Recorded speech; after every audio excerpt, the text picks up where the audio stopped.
There's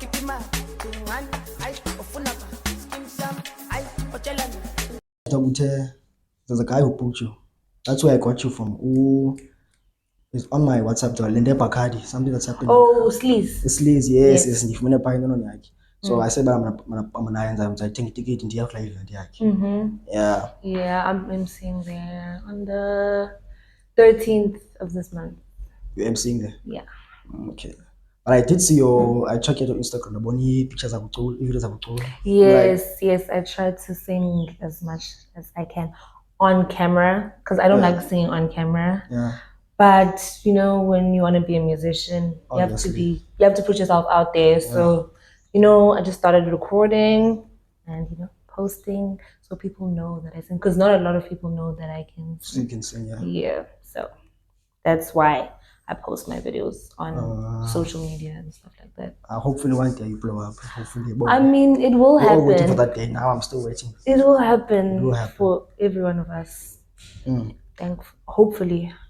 Yeah. Welcome to the Afternoon Podcast, guys. I'm your host, Michael Max, and we are back with another episode. Today we are joined by the wonderful, beautiful. Introduce yourself. Hi guys, my name is Mbasakazi.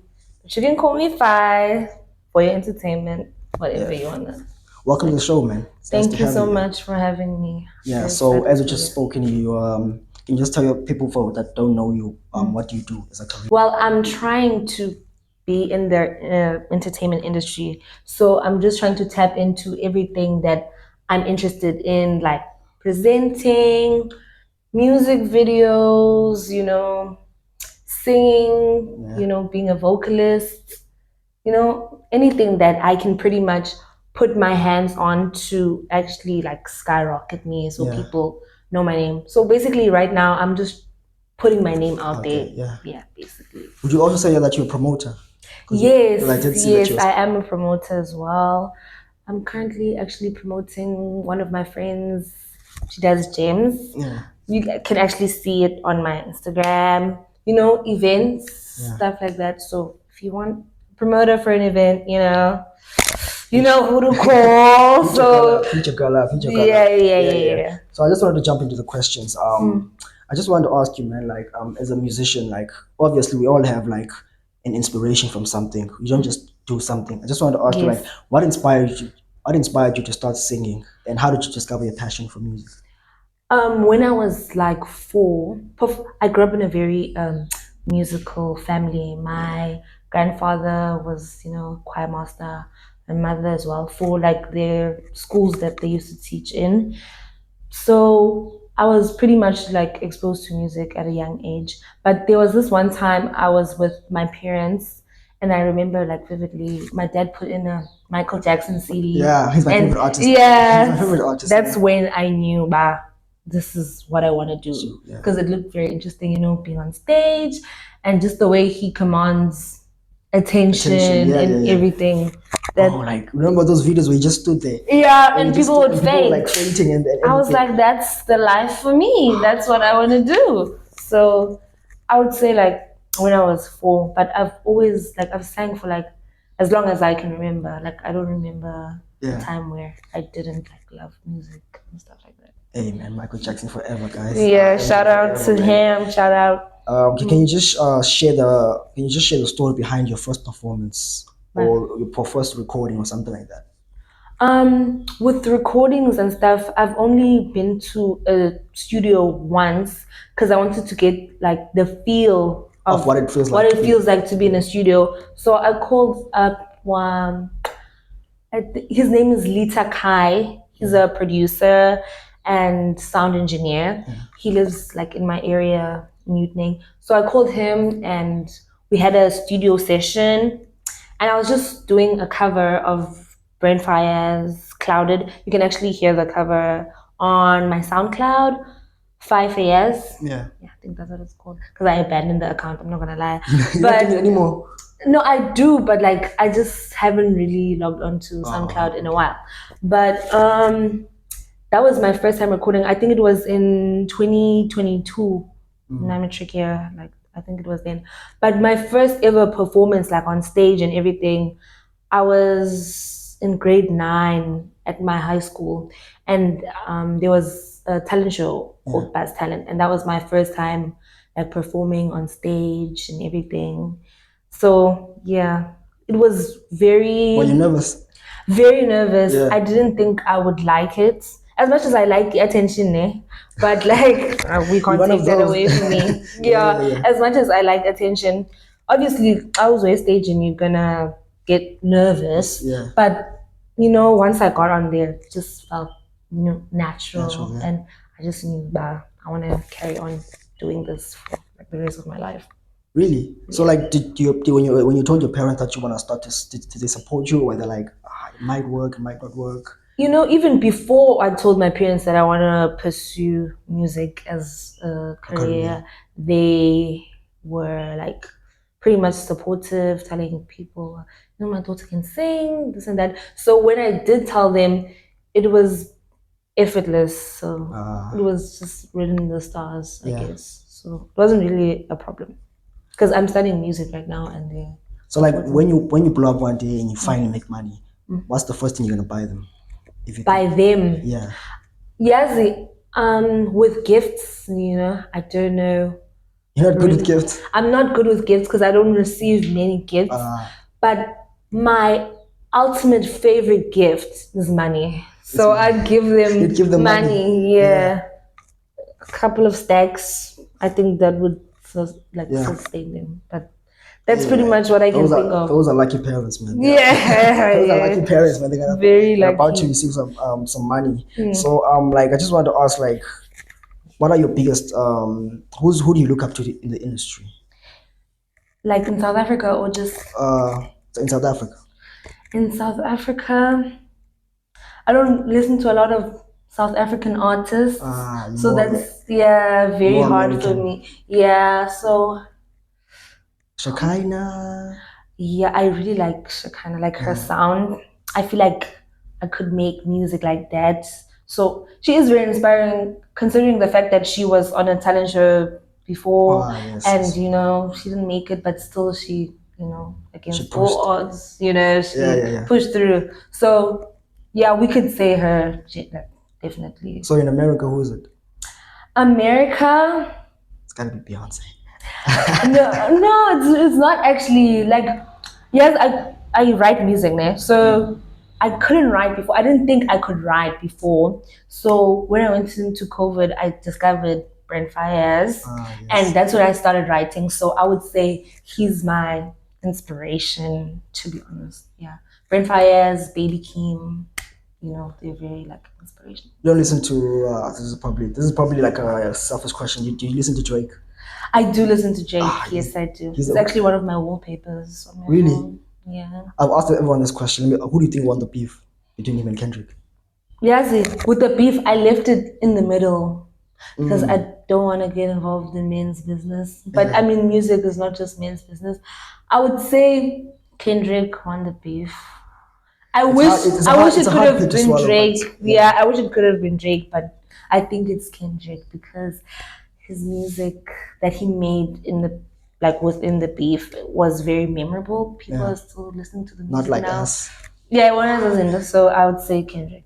But he did say that he's gonna. I think he didn't say directly, but indirectly that Drake said that another beef is coming his way. Yes, I did hear that actually on social media. Yeah.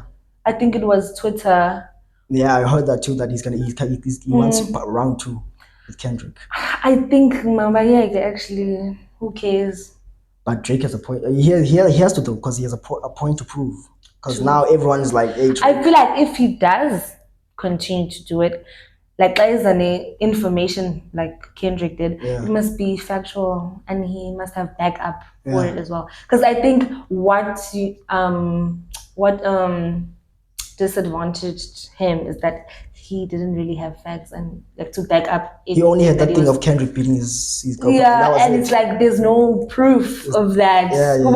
So it doesn't really sting as much. Hey man, you were talking about your writing, that you write your own music. Yes. You said you discovered that during COVID that you could write. So like, what inspires you to write? Because for an artist, there's different processes. Some artists go somewhere to find inspiration, and some just clicks, it comes to them. So like, what inspires you to write properly and write better music? It's a lot of things actually. The first time I started writing, I really put pressure on myself. But well, it actually stemmed from what kind of artist I wanted to be first. So I was just pretty much racking up my brain, and sometimes like the inspiration can come from an instrumental or a sound that I heard. But the very first piece I wrote, I really don't remember what. Oh, I know, I What did you remember. write? It was heartbreak. I mean, obviously, I think for most artists, their first song or That's heartbreak. yeah, heartbreak. So that So was like pretty when much you're it. writing, are you in your room? Are you where are we when you're writing? I'm alone. You're alone. I'm alone. Like when I'm home alone, actually, I feel like that's That's the better time. better for me. Because when people is distraction, Yeah, and stuff there's like music blasting, when I'm home alone, and it's like, that. Yeah. and pretty much when I'm listening to music, that's when like inspiration strikes me the most, because I don't know, artists around here are amazing, like they're very amazing. So yeah, it's that, and a feeling, just how I feel sometimes, or how another person makes me feel, really inspires me to write. So like what's your moving from that? What's like your, because we're here in Gqeberha, there's lots of cool places. Obviously there's places you've never performed at. What's like your dream gig where you feel like, finally I've got this Here in like Gqeberha, PE. or maybe here in South Africa actually. Just say that. What's like your dream gig? You like you've always wanted to perform at this place. Yes, I've never really thought that far, Since you but started, yeah. because I feel like South Africa doesn't really cater to R&B artists. Yeah, well, so I've never seen any R&B like artists performance that has trended or inspired me. Oh, I want to do that. But I would like my dream performance. I'd like to be in, I don't, Mbasakazi opera houses, Zalapa and stuff like that. But I'd obviously like to have an orchestra with me in, I don't know where, I don't know, I haven't been to a place whereby I was There's like, orchestra. Because Kabza the Small had something like that. yes, right? Yeah. but I would like something like that. That's like my dream performance. But I don't know where. You don't know where the places are. Yeah, but that's hopefully you've spoken out there into existence. Hopefully one day. to the universe. Hopefully it happens. So like, how is your career, or like your startup career? How is it navigating in the music industry as a female? Because we see that females sometimes don't get the respect, or they don't get their flowers in the industry.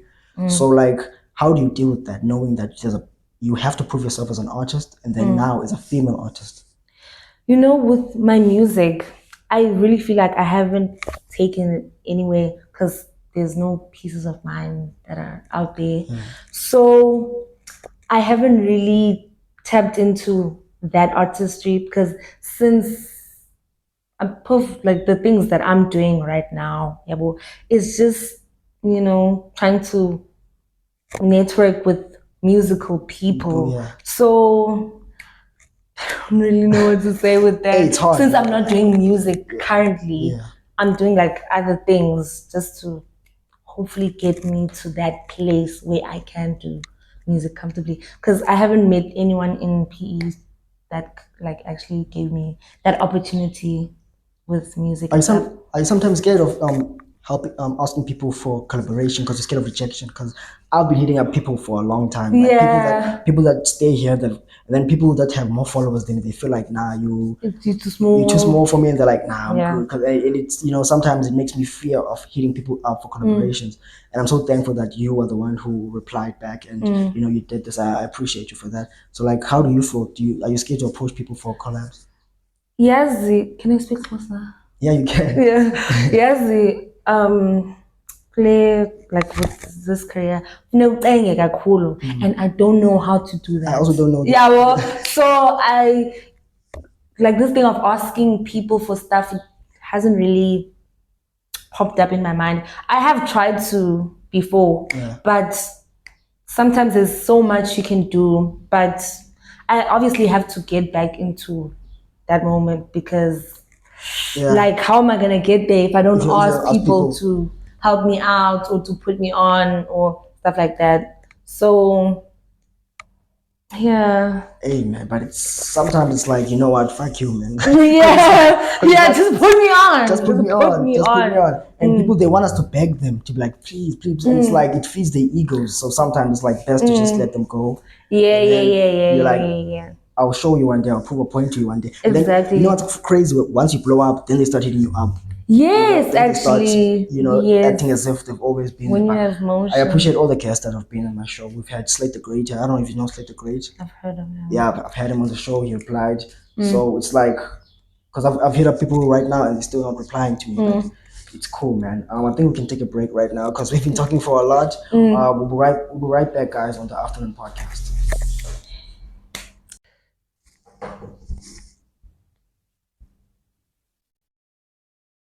Yeah, I'll do the question.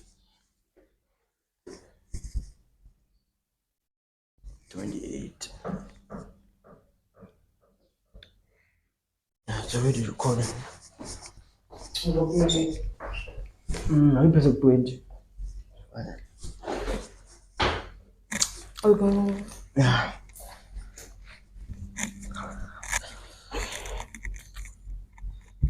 Just check if it's green. Right. Okay, it's green. Yeah. All right. Welcome back to the afternoon podcast, guys. We just took a short break, and now we are back with Mbasakazi.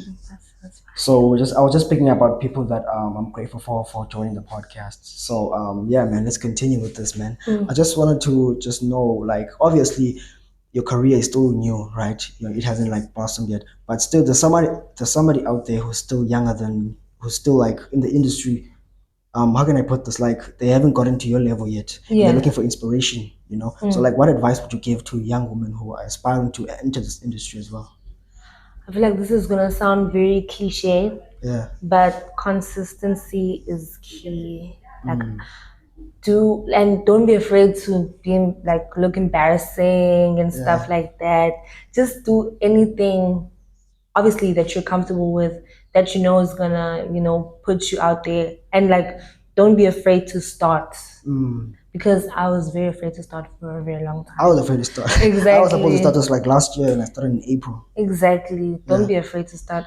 I mean, there's so many things that I haven't started, but don't be afraid. Just don't be afraid to start.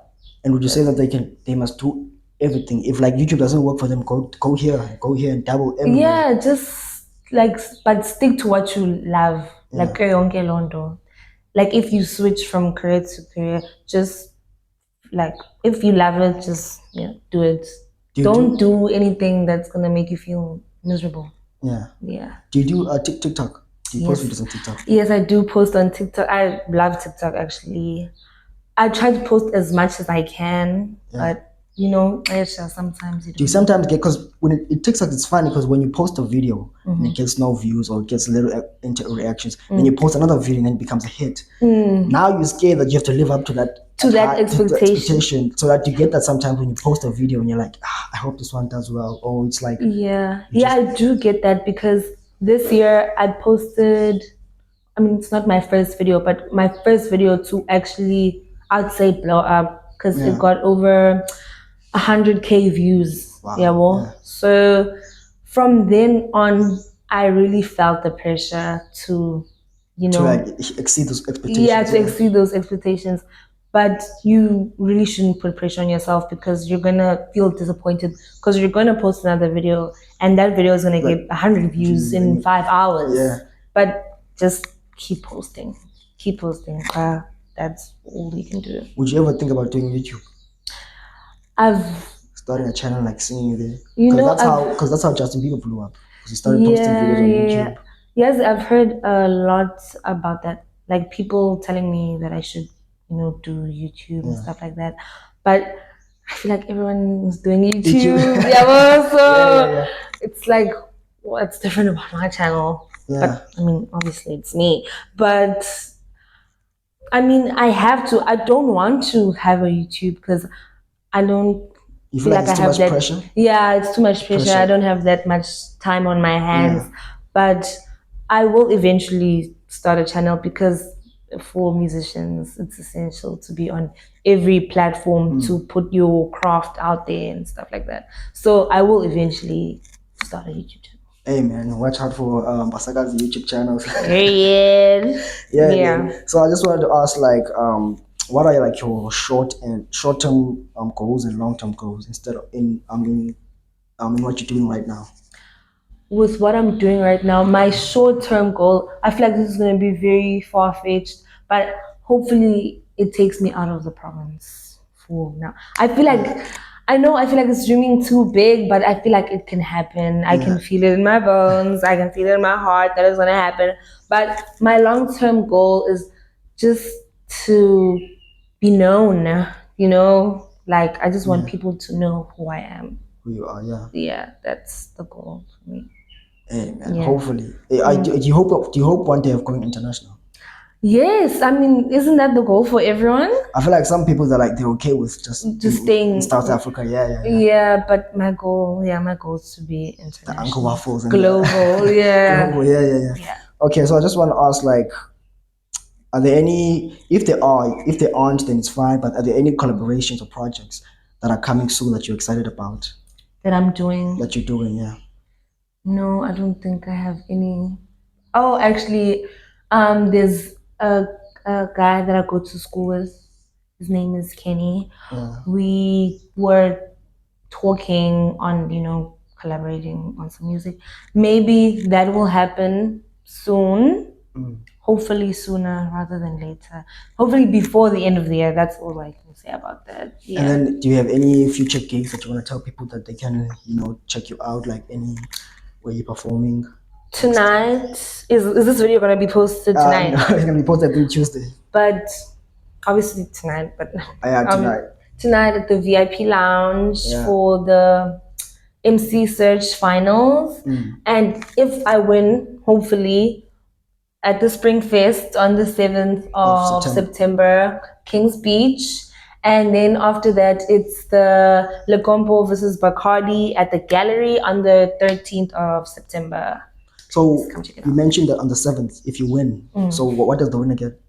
The winner basically gets the MC gig to like MC at the Spring Fest, basically like on the main stage with Tuda, so that's what you get if you win. Well, good luck, man. And exposure, I guess. Yeah. I just said, I feel like I should have asked you this when we started. Just to now speak about the human being instead of the artist now. Like, can you just tell us about your background and how you grew up in childhood? Well, I was born in Utnake, no, in PE, obviously. Yeah. But PE and Utnake is the same thing. Yeah. But I live in Utnake. I've lived in Utnake for the rest, for my whole life. I've lived with my mom, granny, my siblings, stuff like that. And what can I say about my childhood? My childhood, I feel like I made the best out of it because from the things I hear, I was very dramatic as a child.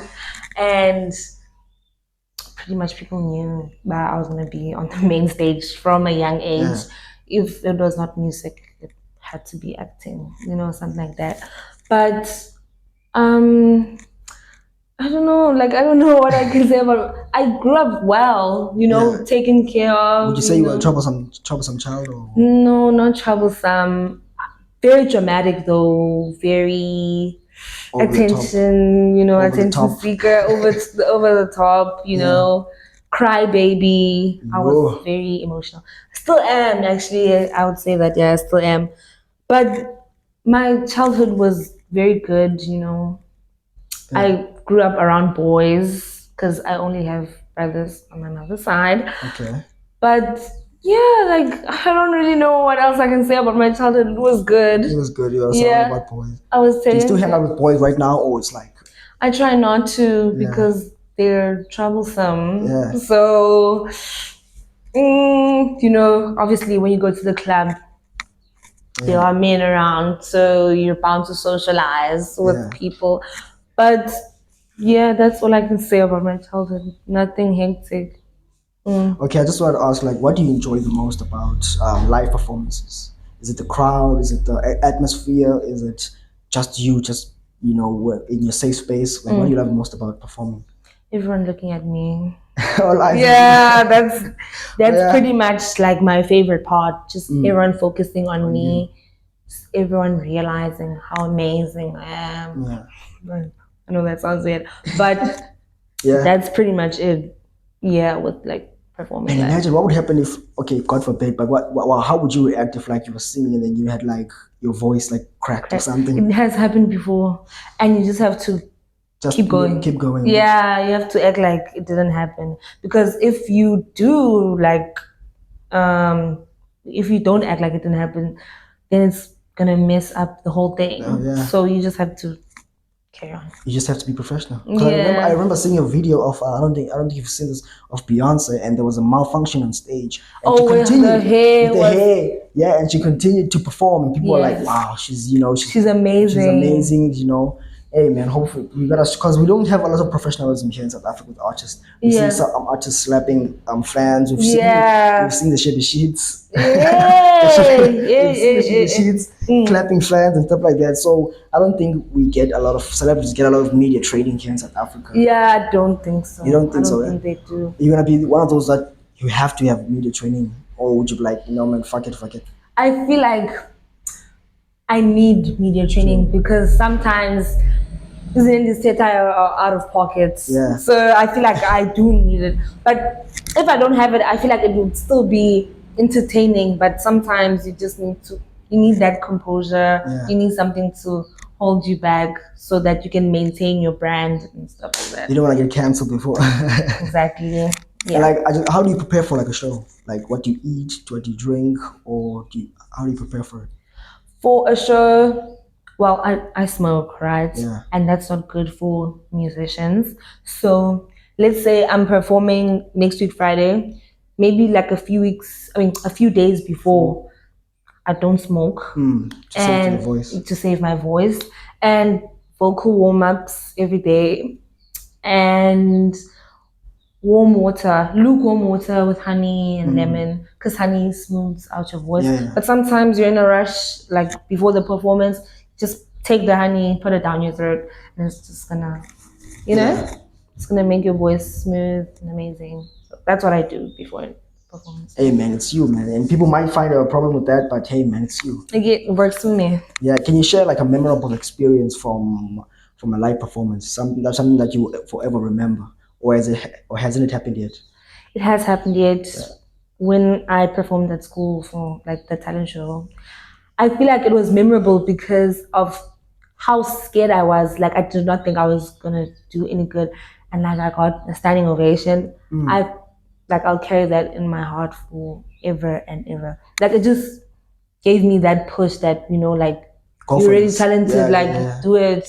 So I'll never forget that. Yeah. Any bad experiences? Oof.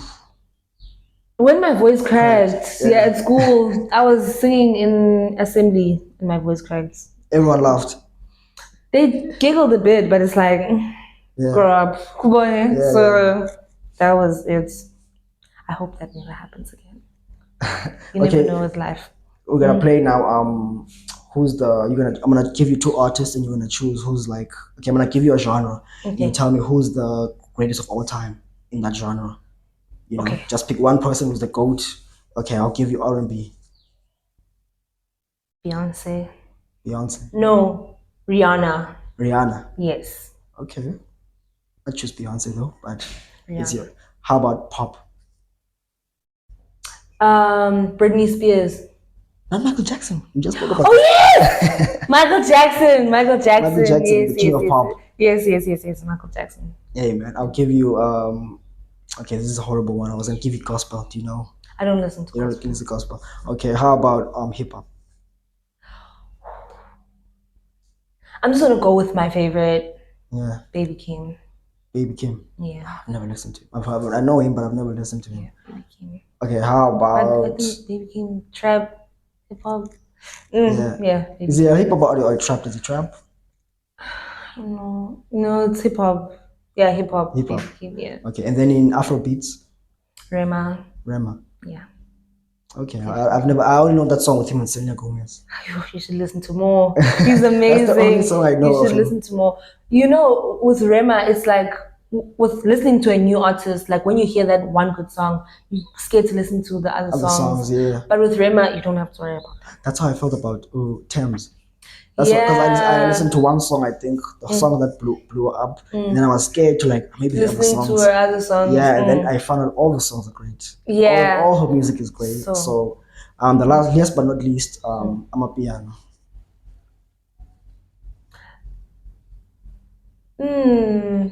When you say artists with Amapiano, do you mean like DJs or like vocalists or I would say vocalist. Babala or Azana? I don't know those. You don't know them? Oh, okay. Do you know her? Yeah. Okay. And then with DJing, who would you say? I don't really. I'm just gonna go with my favorite, Fidelity.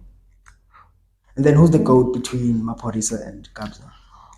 It's a tough one. I'm gonna go with my favorite again, Maphorisa. Maphorisa. But a lot of people say it's Kabza though. Because even though that